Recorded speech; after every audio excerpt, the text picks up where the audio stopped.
Hello and welcome to an episode where we'll discuss the question of inclusion for persons with disabilities. Today we are going to specifically discuss the role of state in inclusion of disabled. I am Professor Archana Dasi, a social work professional for the last 30 years with specialization in gender, disability and marginalized communities. I have been teaching in Department of Social Work, Jamia Millia Islamia, New Delhi, and also actively working with various civil society organizations. Let's start today's episode by outlining the objectives of the lesson, which include role of state in the inclusion of disabled, dimensions of disability in India, constitutional provisions on disability in India, legal provisions on disability in India with special reference to physical rehabilitation strategies, education for PWDs, economic rehabilitation of PWDs and promotion of NGOs working with persons with disabilities. The Constitution of India ensures equality, freedom, justice and dignity of all individuals and implicitly mandates on inclusive society for all, including persons with disabilities. In the recent years, there have been very vast and positive changes in the perception of society towards persons with disabilities. It has been realized that a majority of persons with disability can lead a better quality of life if they have equal opportunities and effective access to rehabilitation measures. According to Census 2001, there are 2.19 crore persons with disabilities in India, who constitute 2.13% of the total population. This includes persons with visual, hearing, speech, locomotor and mental disabilities. 75% of the persons with disability live in rural areas. 49% of the disabled population is literate and only 34% are employed. The earlier emphasis on the medical rehabilitation has now been replaced by an emphasis on the social rehabilitation. There has been an increasing recognition of abilities of persons with disabilities and emphasis on mainstreaming them in the society based on their capabilities. The Government of India has enacted 3 legislations for persons with disabilities, which is Persons with Disability Equal Opportunities Protection of Rights and Full Participation Act 1995, which provides for education, employment, creation of barrier free environment, social security, etc. Then National Trust for Welfare of Persons with Autism, Cerebral Palsy, Mental Retardation and Multiple Disability Act 1999, which has provisions for legal guardianship of the 4 categories and creation of enabling environment for as much independent living as possible. And then Rehabilitation Council of India Act 1992, which deals with the development of manpower for providing rehabilitation services. In addition to the legal framework, extensive infrastructure has been developed.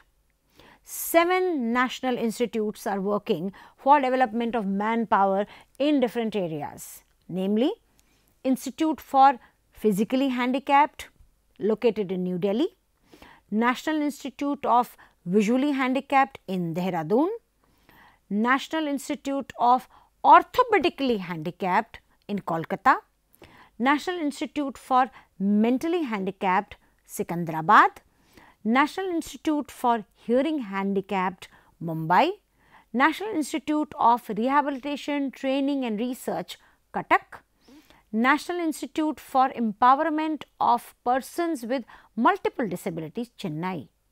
There are 5 composite rehabilitation centers, 4 regional rehabilitation centers and 120 district disability rehabilitation centers, providing various kinds of rehabilitation services to persons with disabilities. There are also several national institutions under the Ministry of Health and Family Welfare working in the field of rehabilitation, like National Institute of Mental Health and Neurosciences, Bangalore, All India Institute of Physical Medicine and Rehabilitation, Mumbai, All India Institute of Speech and Hearing, Mysore, Central Institute of Psychiatry, Ranchi, etc. In addition, certain state government institutions also provide rehabilitation services. Besides, 250 private institutions conduct training courses for rehabilitation professionals.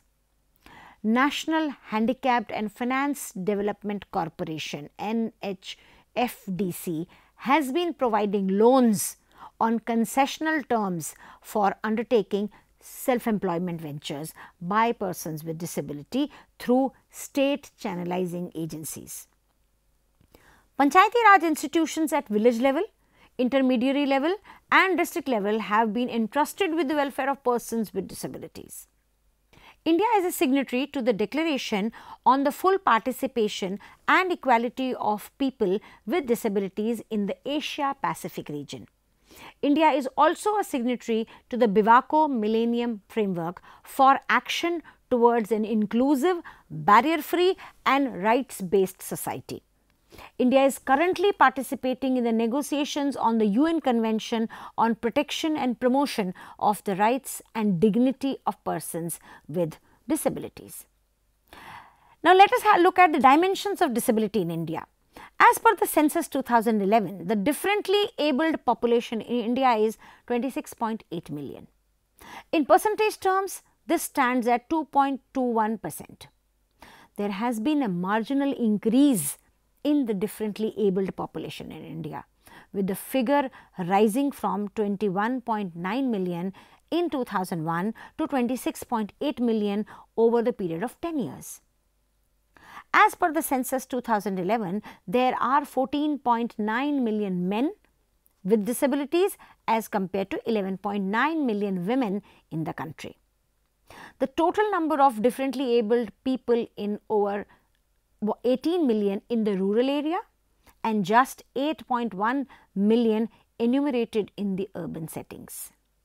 The percentage of men with disability is 2.41% as against 2.01% in women.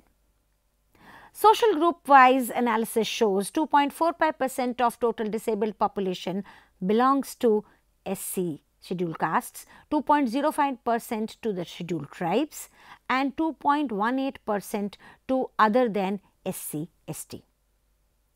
Educational status of disabled population. So, disability may act as a major impediment in formal education. However, the educational attainment of disabled person is important in improving their living conditions. Of the total disabled population of nearly 55% are literates.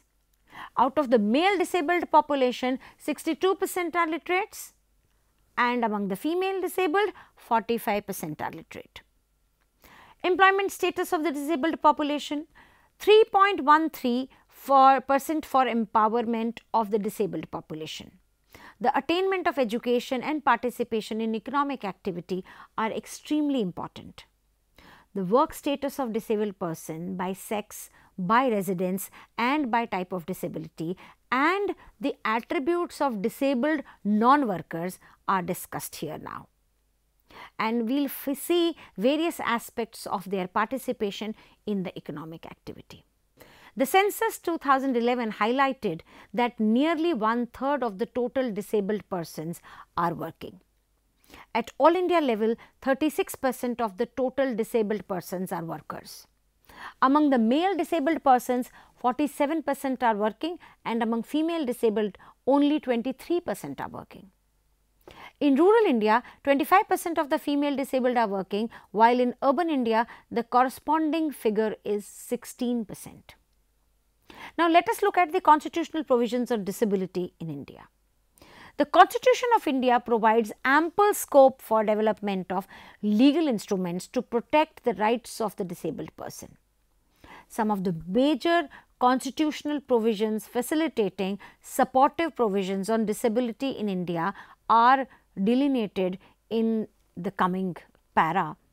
The Constitution of India, through its preamble, inter alia, seeks to secure to all its citizens justice, social, economic and political, liberty of thought, expression, belief, faith and worship, equality of status and of opportunity. Dignity of the individual is a fundamental notion behind all the fundamental rights guaranteed under Part 3 of the Constitution of India. Part 3 of the Constitution provides for a set of 6 fundamental rights to all the citizens, and in a few cases to non-citizens also. These include right to equality, right to freedom, right against exploitation, right to freedom of religion, cultural and educational rights and right to constitutional remedies. All these rights are also available to the persons with disabilities, even though no specific mention of such persons appears in this part of Constitution. Further, the state has been directed under the various provisions of the Constitution to extend similar treatment to all persons, including disabled.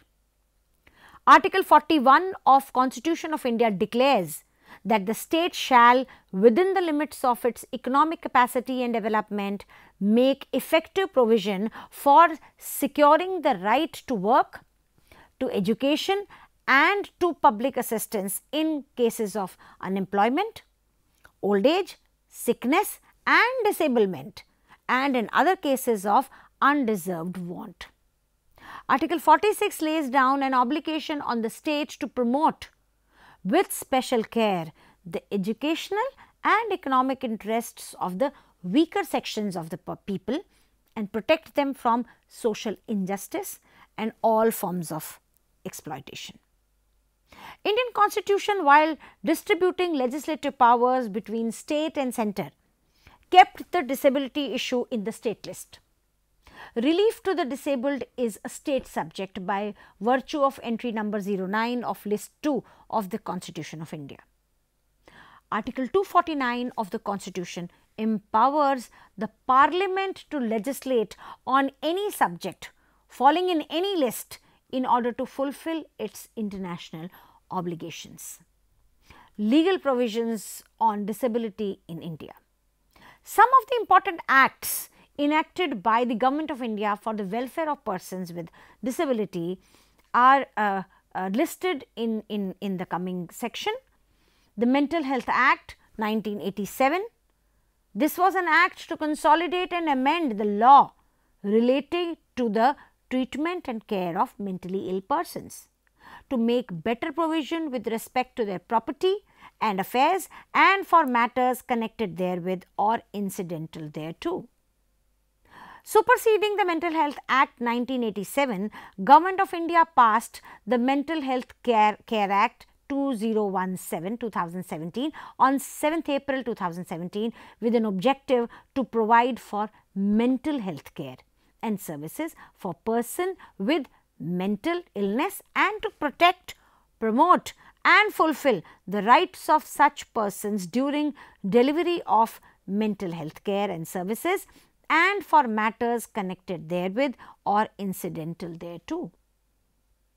An act was created to provide for the constitution of Rehabilitation Council of India for regulating the training of rehabilitation professionals and the maintenance of the Central Rehabilitation Register and for matters connected therewith or incidental thereto. The Act also prescribes punitive action against unqualified persons delivering services to persons with disability. The Rehabilitation Council of India was set up as a registered society in 1986. On September 1992, the RCI Act was enacted by the Parliament and it became a statutory body on 22nd June 1993. The Act was amended by the Parliament in 2000 to make it broad-based. The Council lays down policy parameters regarding various aspects of training and education in the field of rehabilitation, and all institutions have to seek recognition from RCI as per the provision of RCI Act 1992. The Persons with Disabilities, Equal Opportunity, Protection of Rights and Full Participation Act 1995, it came into force on February 7th, 1996. This was an important landmark and was a significant step in the direction of ensuring equal opportunities for persons with disabilities and their full participation in the nation building. The Act provides for both preventive and promotive aspects of rehabilitation like education, employment and vocational training, job reservation, research and manpower development, creation of barrier-free environment, rehabilitation of person with disability, employment allowance for disabled, special insurance scheme for the disabled employees and establishment of homes for persons with severe disability. The National Trust for the Welfare of Persons with Autism, Cerebral Palsy, Mental Retardation and Multiple Disabilities Act 1999. The Government of India enacted the National Trust for the Welfare of Persons with Autism, Cerebral Palsy, Mental Retardation and Multiple Disabilities on December 30th, 1999. With the objective to provide for the constitution of a body at the national level for the welfare of persons with autism, cerebral palsy, mental retardation and multiple disabilities and for matters connected therewith or incidental thereto. The trust aims to provide total care to persons with mental retardation and cerebral palsy and also manage the properties bequeathed to the trust. Rights of Persons with Disabilities Act 2016. This was the latest. This act replaces the Persons with Disability, Equal Opportunity, Protection of Rights and Full Participation Act 1995. It fulfills the obligations to the United Nations Convention on the Rights of the Persons with Disabilities UNCRPD, to which India is a signatory. According to the Rights of Persons with Disabilities Act 2016, it was enacted on 28th December 2016 and came into force from 19th April 2017. Disability has been considered as an evolving and dynamic concept. Disabilities covered under RPWD Act, they are the types of disabilities have been increased from existing 7 types which were defined in the earlier PWD Act 1995 to 21 types of disabilities, and central government will have the power to add more types of disabilities. So, the list of disabilities which have been there in the new act are blindness, low vision, leprosy cured persons, hearing impairment, deaf and hard of hearing, locomotor disability, dwarfism, intellectual disability, mental illness, autism spectrum disorder, cerebral palsy, muscular dystrophy, chronic neurological conditions, specific learning disabilities, multiple sclerosis, speech and language disability, thalassemia, hemophilia, sickle cell disease, multiple disabilities including deaf blindness, acid attack victims, Parkinson's disease. Now, you can see the list is very comprehensive.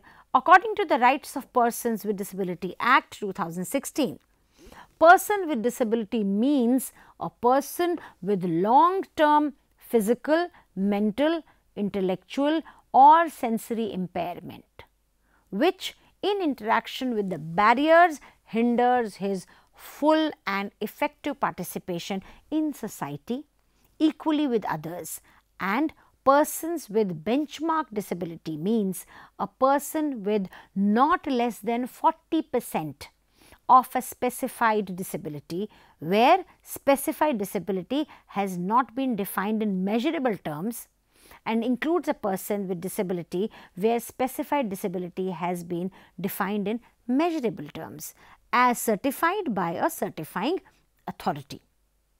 The new list of recognized disabilities includes 3 blood disorders: thalassemia, hemophilia and sickle cell disease, and acid attack survivors.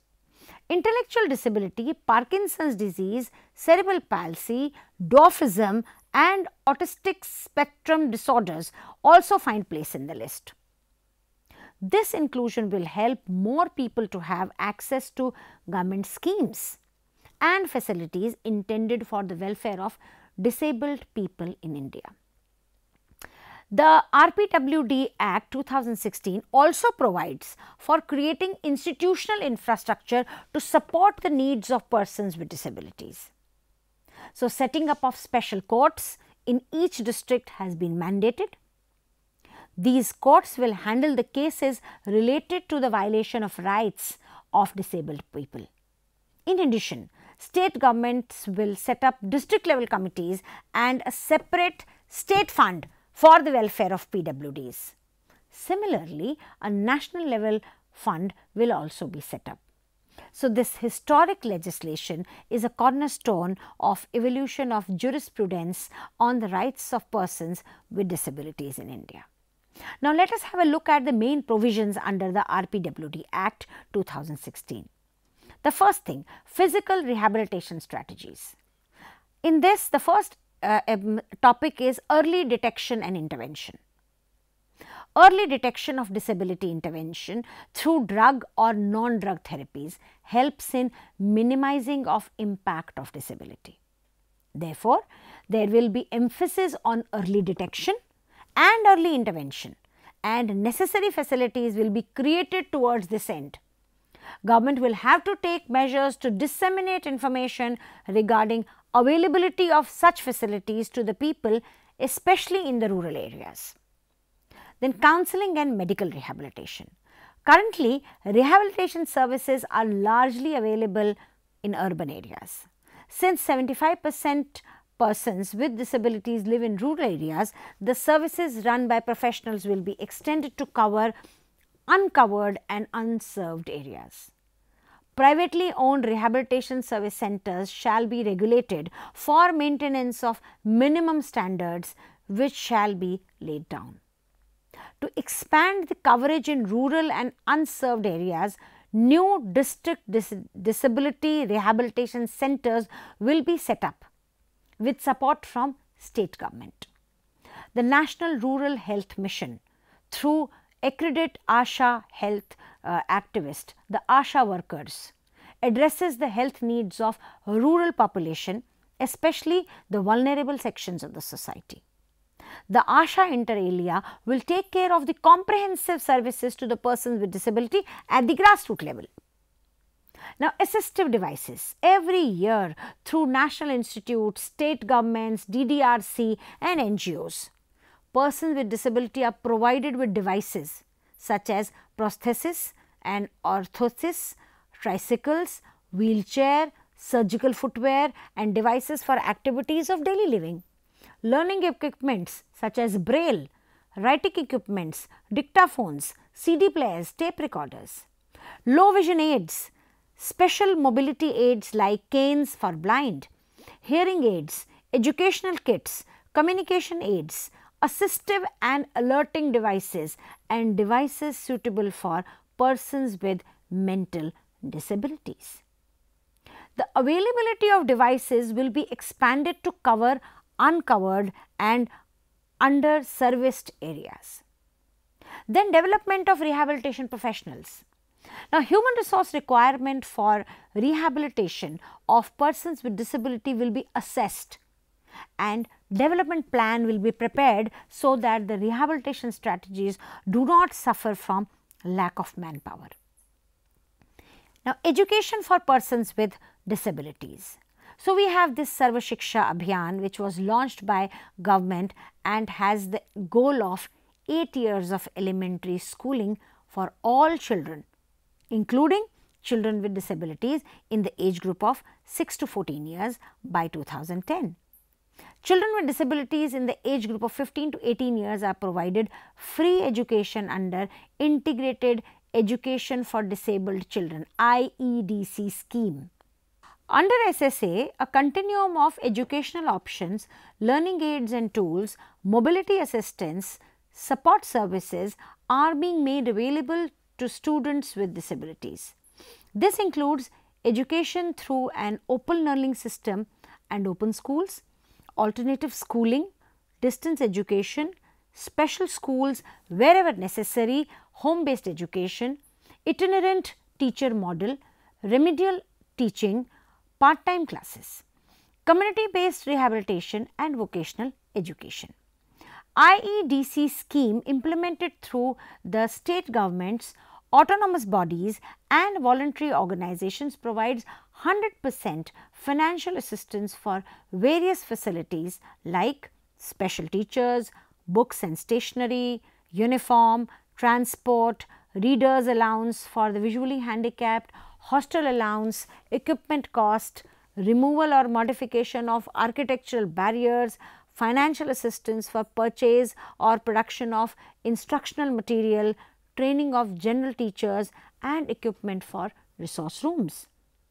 There will be concerted effort on the part of the government to improve identification of children with disabilities through regular surveys, their enrollment in appropriate schools and their continuation till they successfully complete their education.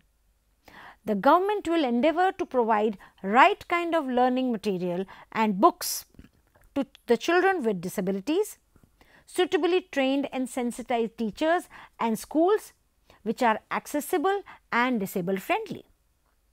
Government of India is providing scholarships to students with disabilities for pursuing studies at post school level. Government will continue to support the scholarships and expand its coverage. Facilities for technical and vocational education designed to inculcate and bolster skill development suited to various types of productive activities by adaptation of the existing institutes or accelerated setting up of institutes in unserved, underserved areas will be encouraged. NGOs will also be encouraged to provide vocational training. Persons with disability will be provided access to universities, technical institutions and other institutions of higher learning to pursue higher and professional courses. Now, economic rehabilitation of persons with disabilities. Now, economic rehabilitation of persons with disabilities, it comprises of both wage employment in organized sector and self-employment. So, supporting structure of services by way of vocational rehabilitation centers and vocational training centers will be developed to ensure that disabled persons in both urban and rural areas have increased opportunities for productive and gainful employment. Strategies for economic empowerment of persons with disabilities would be, like employment in government establishments. The RPWD Act provides 3% reservation in employment in the establishments of Government of India and public sector undertakings against identified posts. Government will ensure reservation in identified posts in the government sector, including the PSUs, in accordance with the provisions of RPWD Act 2016.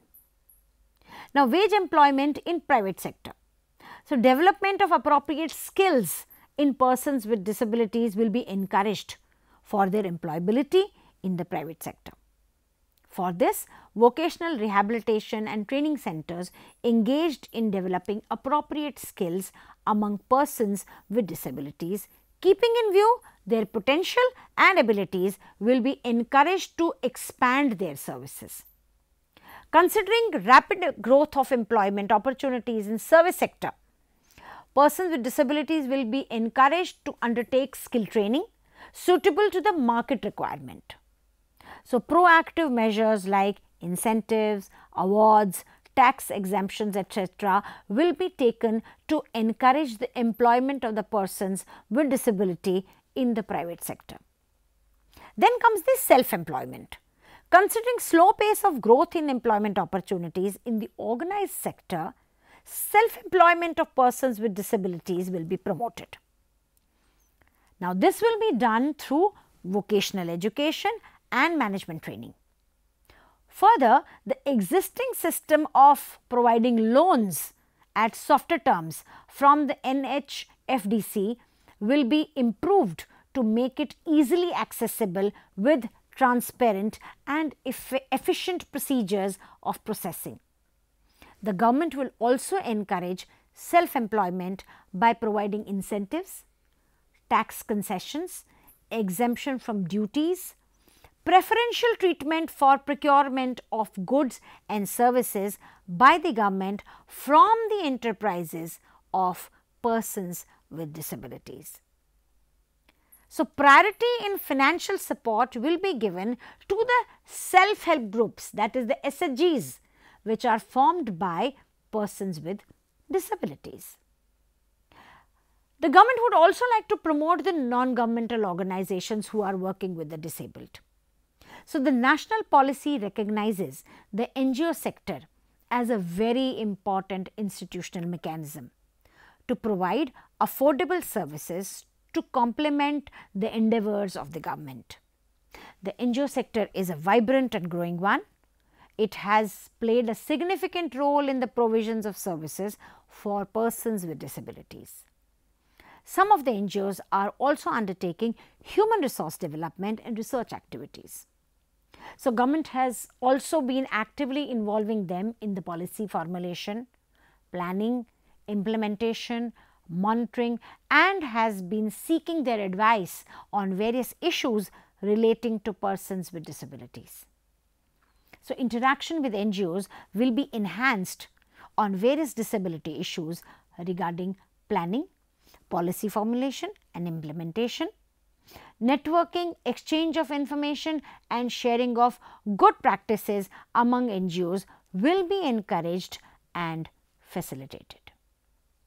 This is all we have for you today. We shall see you again with another interesting episode on disability and inclusion. Till then, take care and goodbye.